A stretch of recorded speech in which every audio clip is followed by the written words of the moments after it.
I'm here with Liza. Liza is wife of Kirby and mother of 5, all adult children now, and 12 grandkids, one on the way. That's mine. That's because Liza is my mom. And what most people don't know is that I launched More Than the day that is my mom's birthday in honor of you, teaching me that mothering is the greatest thing I'll ever do, and trying to share that with my corner of the internet. So first of all, tell me, sibling rivalry has become a real hot topic in parenting now. But I remember you talking about that and thinking about that long before it ever became a buzzword. So tell me your thoughts on that. Well, I would say that first of all, it came from a place in my own growing up because my father was an only child, and he wanted siblings so much that when he had children, he could not imagine why we fought and bickered because he thought, well, I would never do that. And I would always have, he just came from a fantasy world about siblings.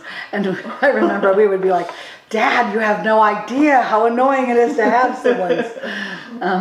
But I thought about it more when I became a parent and thought about how his view of it was really closer to the way it should have been. And I wanted very much for my children to be good friends. And I think overall you really were. And some of that was Dad and I trying to be really intentional about how to sort of connect you together and help you to feel that bond in a way that would be meaningful. And so I did that by, we just talked a lot about how the other person felt. And I remember sometimes it doesn't work as well when you're in the middle of an argument. Can you see his side of it? That doesn't work as well. But when nobody was mad, to be able to say things like, this sibling's really having a rough day, this big test, this whatever it is, what could we do that would really kind of cheer them up? And so let's make their favorite kind of cookie, or something that would be fun for the sibling to do. Oh yeah, let's make cookies. But sometimes it was also, linking you together for a project or chores, or having you work together on something that was service for someone else, or having, helping you to, pick out presents for each other, and really making a big deal about that. Which paper should we use to wrap this so that they can't tell what it is, and just helping you to be excited about doing something special for each other. I feel like serving is the best way to help kids feel connected to each other, and I feel like overall it worked. Certainly there were still plenty of arguments, but not. I had friends who just sort of threw up their hands. Well, kids are just going to argue, and I just didn't accept that.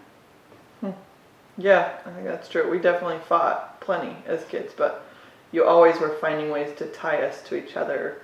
Not just the sibling that was next to us, but everybody in the family. We all had different relationships with each other that was largely engineered by you. I think that's cool. Well, usually in these interviews, I will pick 2 or 3 topics and kind of delve into each of those. But the fun part about me being in charge of these interviews is that I get to ask about whatever is interesting to me. So, sure.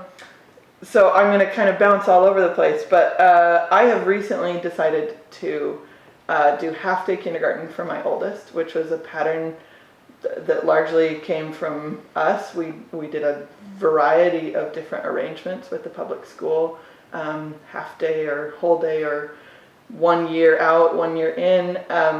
And I was surprised by how many people, when I told them I was doing that with my kindergartner, said, "You can do that?" And it never really occurred to me that the public school always worked for us, and we certainly served the community as best we could. But tell me kind of how that worked, how you guys found that balance in this small town. Well, I didn't start out thinking I would ever homeschool. When my brother started homeschooling, I thought, wonder why he's doing that. You contribute so much when you live in a community. And then there came a point where we decided, we're going to try this. And we're not going to be super flaky. We're going to try it and decide. And then we'll either do it or we won't. But that's not how it worked out. We found that the school offered so much. We've never been anti-school. And we wanted to take advantage of that. But we also found that there were some things we could actually do better at home. And so every year, what we ended up doing is saying, where is each kid at? What does the school offer for the kid at that stage? And what can we do better at home? And so every year was different. This kid's in, this kid's out, this kid's half day, and partly depending on the teachers and the programs that were available. That open door policy worked for some teachers and didn't for others. So we were really careful to try to work with a teacher that was comfortable and not try to put teachers in a funny spot.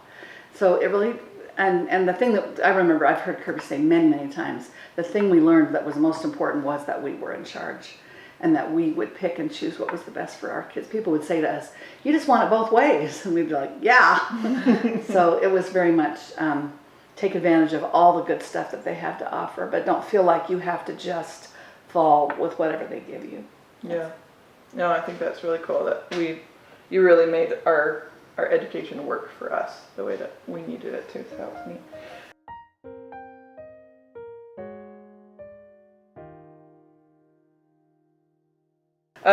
Okay, you've always been really big into traditions and holidays and making a big deal of those moments. Tell me kind of where that came from and why that's important to you. Well, my mother was a celebrator. You know, she made a big deal about birthdays. She decorated for holidays. She planned fun activities for us that were not holiday related. And I just find it's really fun to plan a birthday party for a child. And what's the cake going to be? And what are the games going to be? And what kind of balloons should we get? And that's just a lot of fun. And I like to do things for other things. I remember I didn't start out doing April Fools, but maybe Emily was 6 or 7. Emily's my oldest. I don't remember how old she was, and I had found these plastic spiders, so I scrambled them into the scrambled eggs, and the look on her face and Laura's face, and I just cackled, which was not something that I did very often. And that it was just such a fun thing to do. So then I had to do stuff like that after that, besides the regular holidays. It's just a fun thing to do with children, and children love, changing it up and not having things be the same all the time. So it's always worth the effort and the time it took. And my mother was always like, she never said, but it was obvious it wasn't a bother. It was fun. Yeah, that kind of energized you as a mom. That's cool. Mm-hmm. Okay, so you said children like it when you change it up, which is kind of my follow-up question to that. I've learned over the last few years that I tend to be kind of an all or nothing kind of a person, that like February rolls around and I think of a New Year's resolution and I'm like, well, I gotta wait until next January instead of just starting, or that like it's a real mental shift for me to start something new. But I've noticed as I've thought about it that you were constantly pulling tradition ideas from magazines or from friends, or not even just traditions, new ways to divide out chores or different things like that. You were always trying new things. So tell me where that came from for you. Probably largely from my parents, who were just people who were always learning and growing, but probably more specifically from Aunt Bonnie, my mother's youngest sister, who was a real role model for me. And I remember my sister and I talking to her one time about, the chore chart. Well, this is a new chore chart, Aunt Bonnie. And she goes, well, nothing works forever. You're always having to try something new with children.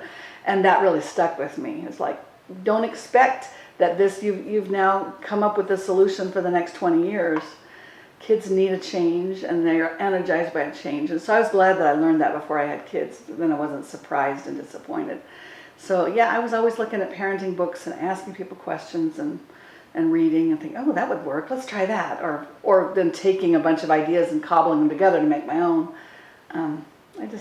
Changing things up, trying new things is good for everybody. Yeah, that's cool. So one of the things that you have talked about, that I've heard you talk about over the last several years, is learning to discipline and work through those tougher moments with young kids in a gentle but firm balance. Tell me what that means. That was something I had to learn to come to. I can remember with Emily sometimes being, okay, I have to make her do this, and so therefore I have to be really, both the tone of my voice, and I take her by the wrist, and we're going to go, can't even think of an example, but it took me a little while to figure out, this is a 2-year-old, you're way bigger. You do not have to hold, come into the family and we're going to clean up, or we're going to go to the store, whatever it is. You can do that without hardly any, firm physical, because you can circle the wrist without squeezing, and they have to come with you, but you don't have to be harsh about it. And I had to learn that. I wish I could go back and do those earlier years again. I know I was way better with you as a 2-year-old in that respect than I was with Emily.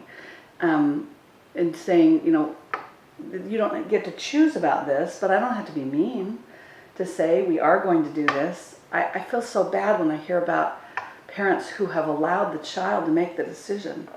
I did feel early on that without it feeling like I was a big monster or a meanie, that my children had to feel like I will give you options and choices as much as I can, but I will be in charge, because you don't want to be in charge of yourself at age 7. Mm-hmm. You don't want to be the one that's making the choices. And I read something early, either when Emily was a baby or before, I can't remember which, about the boundaries that you set up, and that children are going to push on the boundaries. And that's not because they want the boundaries to go away. It's because they want to know the boundaries will hold. They want to know that someone is going to keep them safe from their own poor judgment. I loved that.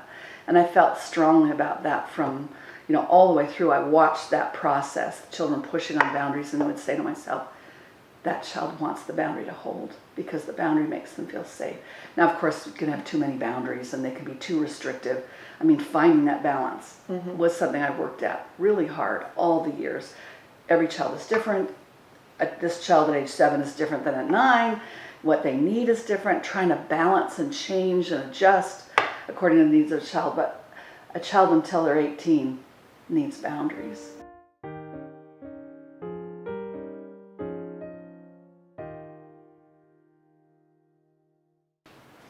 Okay, as a stay-at-home mom, you had strong feelings about when your children needed you most. Tell me about that.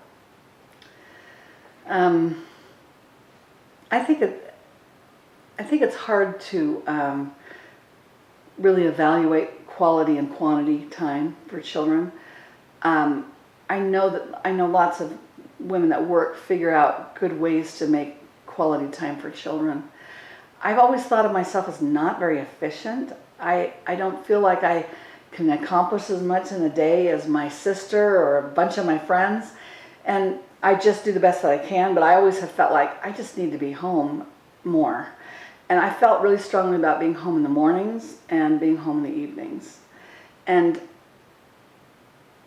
in the mornings, there's just a routine that really helps kids to get a good start to the day. Certainly breakfast, but also run through those spelling words and, make sure that the things that are going to happen that day a kid feels ready for. Especially if I knew something was coming up that they were worried about or concerned about, or just that, they have to do a book report, or they have to do show and tell, or they're going to have to talk to this teacher about such and such a thing. I just felt like if there's a little bit of emotional support in the morning before that, it just makes a lot of difference. My kids are 14 years apart, and I remember from the time that Sam was a baby until Emily graduated from high school, I had 5 children at home with vastly different needs. And I remember most nights I would go from room to room. I'm reading to this one, I'm helping with a report, and this one I'm sort of doing damage control on a friendship issue with this one. I'm, talking about, time to go to bed with this one. I just felt like there was always a need. And I thought about that sometimes, and I thought, am I manufacturing this so that I feel needed? But I did feel really that there was always something that could use some emotional support. And, I'm here and you can count on me. I feel like children that have that, I hear about people getting, mom sent me up to bed, and I think, you just sent them up to bed? You didn't help, you didn't read to them, hug them, one more than anything else about the day, or sit on the bed and listen, or I don't know. I just feel like those times, mornings and evenings, I think children need parents. They need a real presence, someone that is fully there. So I didn't try to do anything in the evenings. I couldn't even get clothes folded because I was going from room to room. And there was a period of time after Emily left for school, and her first year was kind of rough, and she was really homesick, even though she makes friends really easily, and she had a lot of friends. But after everybody went to bed, about 12:30 her time, or 1, she would call. And almost every night for the first semester, and quite often the second semester, she just needed a process. And I would be like, really, this is the only time you can do this? But she really needed me, and I had to just decide, where's the need the greatest. During the middle of the day, I could usually find some time for me. I just felt that the evening time was so valuable. But I look back on that as precious time. I'm really glad that I spent those hours doing that. Yeah. Okay, I've heard Dad mention, I think all of us have mentioned at different times, how incredibly you handled the transition from us going from teenagerhood to adulthood, and then again when we got married. And really, for as hands-on as you were, even in those late teen years, you became very hands-off very quickly. So tell me, how did you make that transition? How did you make that mental shift? Well, thank you, first of all, for saying that.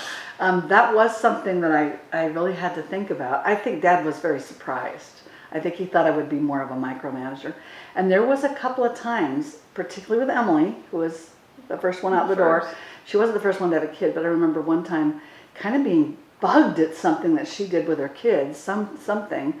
And I just wanted to be like, you're doing that all wrong. And then I was able to say, but you don't believe that. You really believe that she should make up her own mind, and it doesn't matter if it agrees with the way you would do it. And that was so helpful for me to be able to take a mental step back and say, yeah, I do really believe that. And it is okay with me if my kids make a different choice than I would make. And so, and after that point, it was much easier. So I sort of had a couple of times where it was like, I'm going to get in there and fix that. And then I was able to say, I've had my chance to do that. And it was great. And now it's somebody else's turn. And I don't want to be a micromanaging mom. Because I know my kids and my in-laws would hate it. And I don't want them to hate. I want them to look forward to me coming because I'm helpful and I'm supportive and they feel better when I'm there, not worse. So that was, some of it, I guess, now that I think about it, was somewhat self-preservation, that I wouldn't, people would want me to come and visit my grandkids and not be like, there's your mother coming to interfere and tell us what to do. And yeah, I wanted to be somebody that would be a help to my grown kids. Mm-hmm. So yeah, that everything grew out of that. That's cool.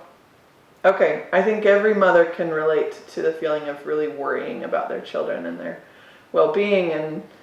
But when you look back, what do you feel like were the really valid moments to worry about your children? Oh. Well, I certainly worried when there was a health issue. And several of you were one, had an unexplained health issue. Ben had an unexplained health issue. And those, I think that's a legitimate time to worry. Is this a quick blip and then we go on to be healthy? Or is this going to be a long-term thing? I think that's a legitimate thing to worry about. Mm-hmm. But I also have worried about children being able to get a hold of life in an effective way.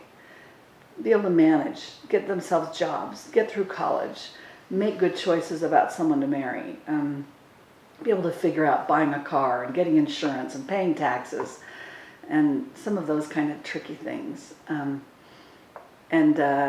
think that probably the most significant is worrying, could you pick a partner that would not make your life miserable? And I just have seen so many young people fall in love with someone and everybody around them could say, that will not end well. And I think that was the thing that I most was concerned about. Can they pick well who they're going to marry?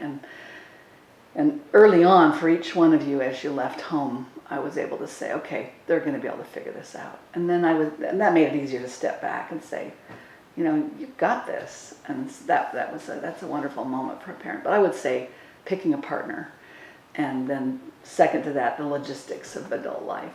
Mm-hmm. There's no comparable thing for a parent to see than to see their children are not only competent but on a happy track. Yeah, they're going to have a happy. That's what you want more than anything, is that your children be happy.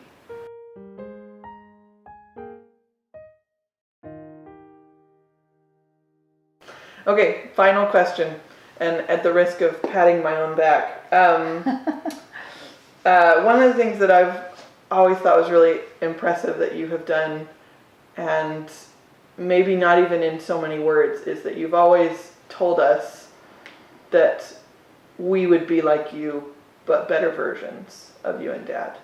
And I think that requires a certain amount of taking your ego out of parenting. But tell me, what do you, when you look at your next generation and now another generation removed with grandkids, what do you feel like your children have done better than you and Kirby did? You and Dad did.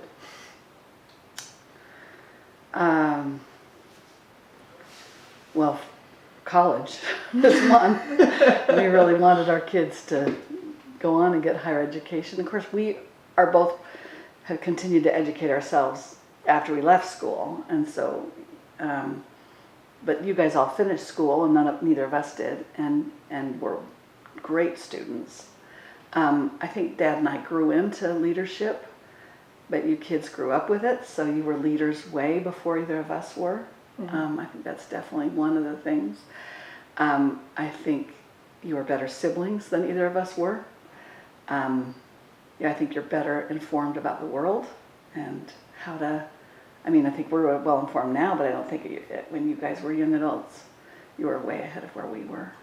I guess I could go on and on. There's quite a few things I think that you've done better than us, which makes us really proud. Yeah, and I think that's the thing that's always impressed me, is that you've always seen that not as a threat to your identity, but as something to be proud of. I'm proud of us. That's cool. Okay, well, thank you for letting me ask you a bunch of questions today and being a part of this. I've been honored. Are you ready for a speed round? Yeah. Okay, what's your favorite sound? Children laughing, and that includes adult children laughing. What's your least favorite sound? Whining. Whining, I think. That's every mother's least favorite. Tell me your favorite word. I thought a lot about this as I've watched your other videos. My favorite word is light. And I love the way light comes up in the morning at the end of a long night when you're up with a baby or for some other reason. But I also love the metaphorical meaning of light. When light comes into your mind, when you've been worried or struggling with something, and light comes.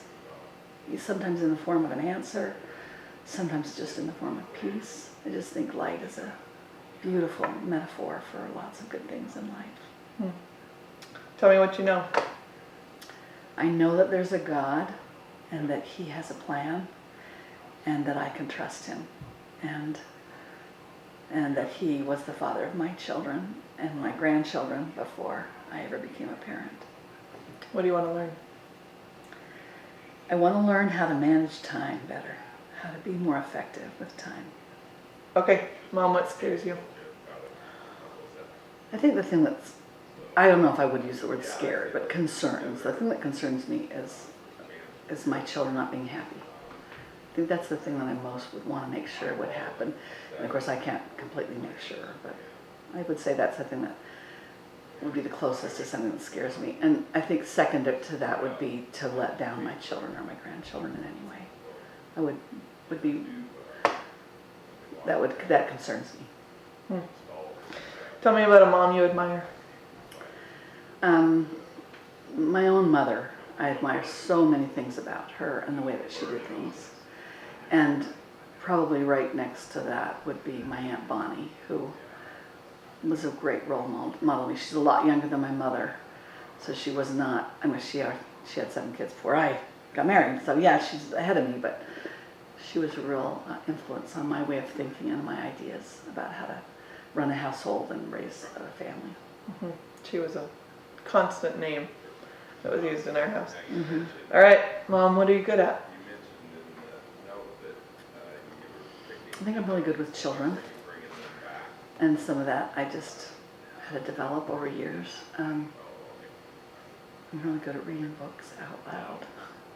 I really like to do that with kids. I'm good at bringing people together. That's true. That's a good skill. I like that. Okay, thanks for letting me ask you a bunch of questions. And thanks for being my mom. Thank you.